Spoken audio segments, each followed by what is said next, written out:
Tikulandireni pano pa maveta idwa.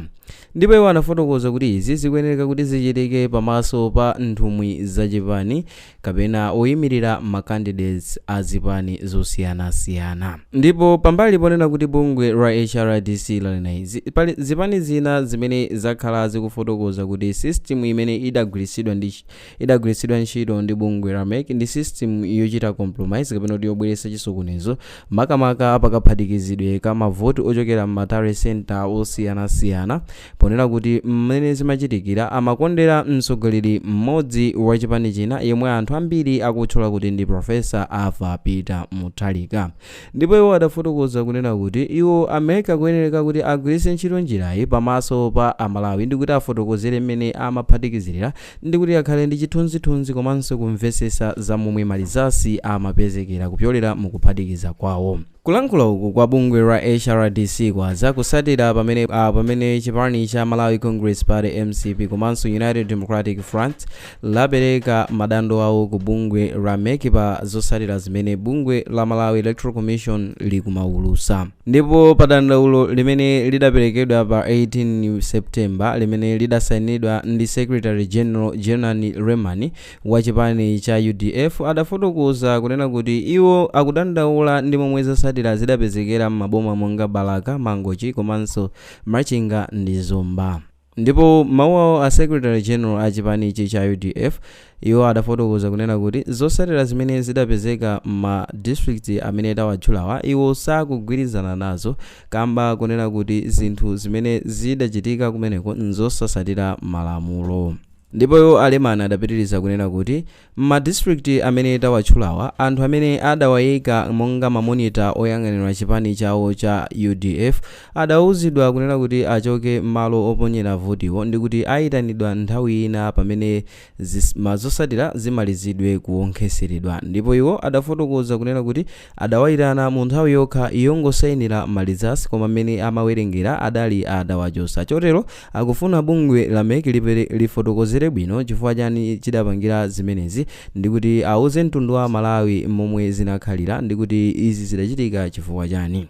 Ndipo alemani adawonjezeranso kunena kuti apeza zinthu zingapo zimene nzosayenera mu ndondomeko yakavotedwe ya chaka chino cha 2025 kunena kuti pali zinthu zingapo zosamwesa zimene zachitika ndipo zimene zapangisa kuti zosatira zisiyane ndi momwe anthu avotera. Ndipo alemani adafotokoza kunena kuti zosatira za ku Machinga Southwest Constituency zomwe akunena kuti nambala ya anthu amene adaponya voti kumeneku ndi 38,111 ndiyosiyana ndi nambala ya anthu amene adachita register pa mavoti amene adalembesa mukaundula wa mavoti. Ndipo iwo adanena kuti nambala ya anthu amene adalembesa mukaundula wa voti adali 37,784 ndipo iwo adafotokoza kunena kuti adawonjezerapo anthu okwana oposera 277 zimene zikudabwisa kuti nanga nambala ya anthu enawa ikuchokera kuti ponena kuti anthu ena sadalembese mukaundula wa voti zimene zikusonyesa kuti mamonitors ena adawonjezera figa imene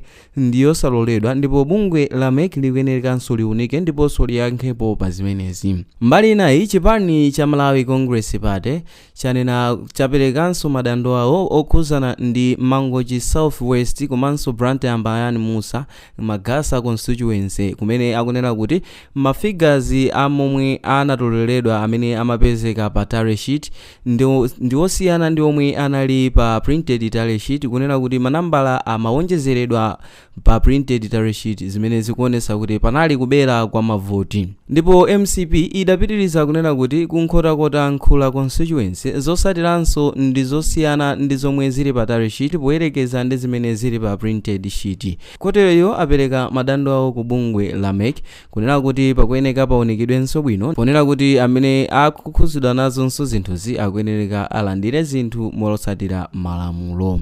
Ndipo posiriza chipani cha UDF icho chanena kuti m'malo mwa zonse chikufuna kuti mavoti awerengedwenso kuyambira mavoti a mtsogoleri wa dziko lino komanso mavoti a aphungu m'madera a Machinga, Mangochi, Balaka komanso Zomba. Iwo asindika kunena kuti bungwe la MEC likuyenereka lichitepo kanthu ndi kuti mavotiwa awerengedwenso. ndipo mbali ya chipani cha Malawi Congress Party ISG amene ndi Richard Chimwendo Banda anena kuti chipanichi padakali pano chakapereka kaye madandaulo okwana atatu omwe akuyembekeza kuti bungwe la MEC liyankhepo. Okondedwa omvera, kupyolera mu zimene takufotokozerani, zimene tafotokoza kunena kuti bungwe la HRDC lauza bungwe la MEC kuti lichitepo kanthu kupyolera m'madandaulo amene zipani zapereka, zimene akunena kuti zipani izi zaperedwa mavoti. Kupyolera mu nkhani imeneyi imene akutsogoleri bungweli ndi Trapence zikuonesa kunena kuti pakufuna pabukwe mpungwepungwe komanso kupereka compromise kuti pakati pa Malawi pakhale confusion nkaganizidwe ndi kuti asakhale okonzeka kulandira zotsatira momwe zingakhalire. Mafunso ochuluka amene Amalawi angakhale nawo ndionena kuti ndi chifukwa chani bungwe la HRDC likulimbikitsa kuti zipani za UDF komanso MCP zipitirire kumang'ala komanso kusavomereza momwe masankho ayendera. Ndipo mafunso ochuluka amene Amalawi ali nawo ndionena kuti bungwe la HRDC likufuna lichitenso monga adachitira mu nthawi ya 2019. Kukumbukirani kuti mu 2019 bungwe longa lomweli linkatsogoleredwa ndi munthu uja yemwe timamudziwa kuti Timothy Ntambo, yemwe pambali pa zonsezi adachititsa mademo amene sadabweretse mtendere mdziko lino. Kodi bungweli likufuna libwerezenso zimene lidachita mchaka cha 2019?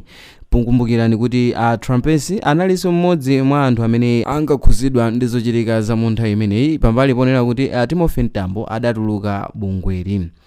Okondedwa omvera, silili ndi zoyankhula zambiri pa nkhaniyi, choncho tikufuna timve maganizo anu kupyolera mu comment section imene mwayimvera nkhaniyi kuti bungweli likufuna lizesenso chani masankho a chaka chino. Okondedwa omvera, mu nkhani ya msiku la lero munali ndi ine Mike Thompson, ndipo ngati mwayikonda video ichitani like komanso subscribe kuti tinso upatserani ma videos ena omwe tikhalukonzerani pano pa Sam Mavita YouTube channel.